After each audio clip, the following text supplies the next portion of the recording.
મારું નામ વિભાકરભાઈ રણછાણી, 5 નાકા 6ઠી બારી. વર્ષોથી અહીંયા કને ગાયત્રી યજ્ઞ ચાલતા હતા ભારતીય સંસ્કૃત સેવા મંડળમાં. ત્યારે આજે ગાયત્રી પઠન દ્વારા આજે ગાયત્રી જયંતિના દિને ભુજમાં ગાયત્રી જયંતિની ઉજવણી ધર્મેશભાઈ પાઠકના વડપણ હેઠળે અને જયશ્રીબેનના અતિથિ પદે આ કાર્યક્રમ અહીંયા યોજવામાં આવ્યો છે. શરૂઆતમાં પૂજા અર્ચન બધું કર્યું. બાળકો માટે શ્રેષ્ઠ ગાયત્રી લેખન સ્પર્ધા અને 40સાનું પઠનનું પણ આયોજન કરવામાં આવ્યું હતું. આજે હું કચ્છ જિલ્લામાં વર્ષોથી જેને કામ કર્યું છે ગાયત્રી પ્રચારક તરીકે એવા મનુભાઈ વોરા હોય, નટવરભાઈ હોય, PL પંડ્યા હોય, જયલાલભાઈ હોય, મોહનજીભાઈ રાણા હોય, કુંજભાઈ હોય, એ જે સેવા કરી છે એને આજે અમે યાદ કરીને શ્રદ્ધાંજલિ આપીએ છીએ. અને આ કાર્ય અત્યારે કચ્છના પીઠ ધારાશાસ્ત્રી અને વડીલ એવા શ્રી રત્નાકરભાઈ ધોળકિયાના માર્ગદર્શન હેઠળ આજે કચ્છમાં ગાયત્રીનો પ્રચાર ખૂબ કર્યો છે. અને ગાયત્રીના પ્રચારમાં રત્નાકરભાઈનું મોટું યોગદાન છે. એમને પણ આજે અમે યાદ કરી એના માર્ગદર્શન હેઠળ આજે પણ અમારી આ પ્રવૃત્તિ ચાલુ રહી છે. બાળકોને પ્રોત્સાહિત કરવા માટે સ્વર્ગસ્થ સંજયભાઈ હાથી પરિવાર તરફથી બાળકોને પ્રોત્સાહિત કરાયા છે. આજે બાળકો નાનપણથી જ ગાયત્રી મંત્ર બોલે અને દરરોજ સવારે 11 ગાયત્રી મંત્ર અને એક વખત 40 દર ગુરુવારે બોલે એવી આજે ગાયત્રી જયંતિ દિવસે હું બાળકોને શીખ આપું છું.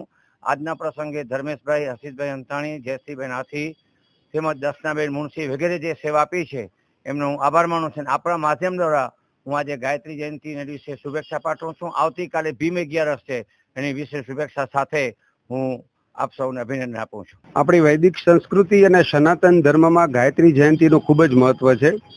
દર વર્ષે જેઠ મહિનાની શુક્લ પક્ષની 11ના દિવસે ગાયત્રી માતાનો જન્મ થયો હતો, એટલે આ દિવસ ગાયત્રી જયંતિ તરીકે ઓળખાય છે. માં ગાયત્રી વેદોની માતા છે. એમ કહેવાય છે કે બધા વેદનો સારરૂપ ગાયત્રી મંત્ર છે. દર વર્ષે જ્યેષ્ઠ મહિનાની અહીંયા પણ આ સંસ્કૃત પાઠશાળા ખાતે પણ વર્ષોથી ગાયત્રી જયંતિની ઉજવણી થાય છે. જોગાનુજોગ આ વખતે હું અહીંયા એક નાનકડા કામે આવ્યો હતો અને મને પણ એમાં સહભાગી થવાનો ખૂબ આનંદ થયો. વિભાકરભાઈનો હું અત્રેથી ખૂબ જ આભાર માનું છું.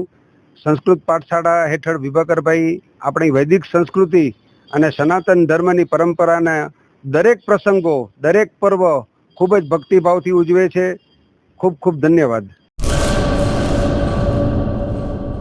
2026-27 એડમિશન ચાલુ છે.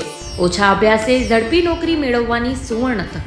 સતત 9 વર્ષથી નંબર 1 સંસ્થા. અનેક વિદ્યાર્થીઓ સરકારી નોકરી મેળવી ચૂક્યા છે. ફાયર સેફટી કોર્સની થિયરી અને પ્રેક્ટિકલ તાલીમ સચોટ રીતે આપતી એકેડમી એટલે Gujarat industrial fire and safety academy. પ્રવેશ લાયકાત ધોરણ 10 થી 12 પાસ.